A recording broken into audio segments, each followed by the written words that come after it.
Now we'll talk about the resectoscope and how to connect the resectoscope and what are the components of the resectoscope. Apparently it looks a lot of parts, but actually it contains only 2 parts more than an operating histoscope.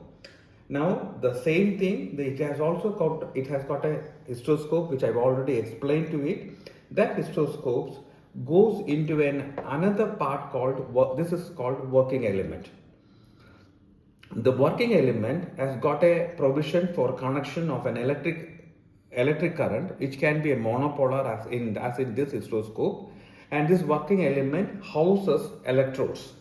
The electrodes can be of 3 different types usually. This is called a Collins knife, which we use for cutting of the scepter, and this contains the ball cautery tip, which can be used for an ablation of endometrium or also the coagulation of the bleeding points when we are doing a transcervical resection or a submucous polyp or fibroid resection.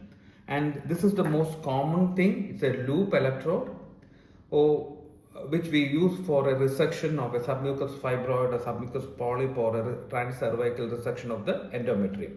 So any electrode, you choose the electrode whichever you want to use, and you house the electrode inside the working element. So make sure it can be of different make, may have different provision, but the important thing is the electrode has to be snugly fit into the connector. So usually most of the working element will have a provision of a switch like this to press, and when you press and push the electrode inside to fit it. So now the working element has got an electrode inside, and now inside the working element the histoscope goes in.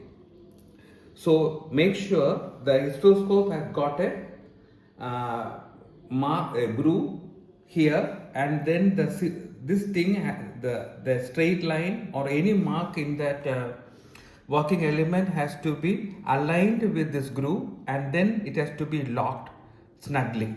This lock can be of different makes, but don't worry about it. That's the basic thing. The histoscope goes into the working element, and before you put the inner sheath, it should have the electrode fitted inside, and outside the working element you pass the inner sheath.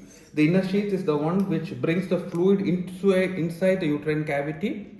And remember, the inner sheath, the provision for the lever lock mechanism to bring the fluid will be always closer to us. That's the one way you remember, and there will be always a mark inside the inner sheath to bring the fluid inside. You connect the distending media into this one, which will bring the fluid into the uterine cavity. So the inner sheath is covered by an outer sheath. Another one more point is, in a resectoscope, always the inner sheath will have a non-conducting either a porcelain or a plastic tip to prevent the electrode accidentally contacting the tissue. So that's one way of identifying it. And that the inner sheath will be covered by an outer sheath which will have got serrated edges.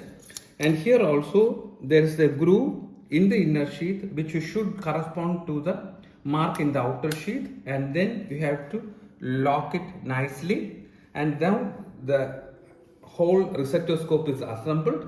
This is an active, when it is active only, when you press, this is called the active action. When it is an active action, the electrode will go out, but there are certain makes when you press it like an active, the electrode will be inside.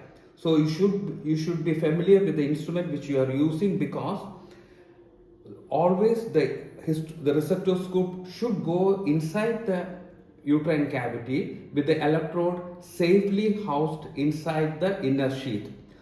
So that's the one important thing you should remember. And always remember that the inner connection should be close to us, close to the surgeon, and the outer sheath, that the fluid which goes away should be away from us.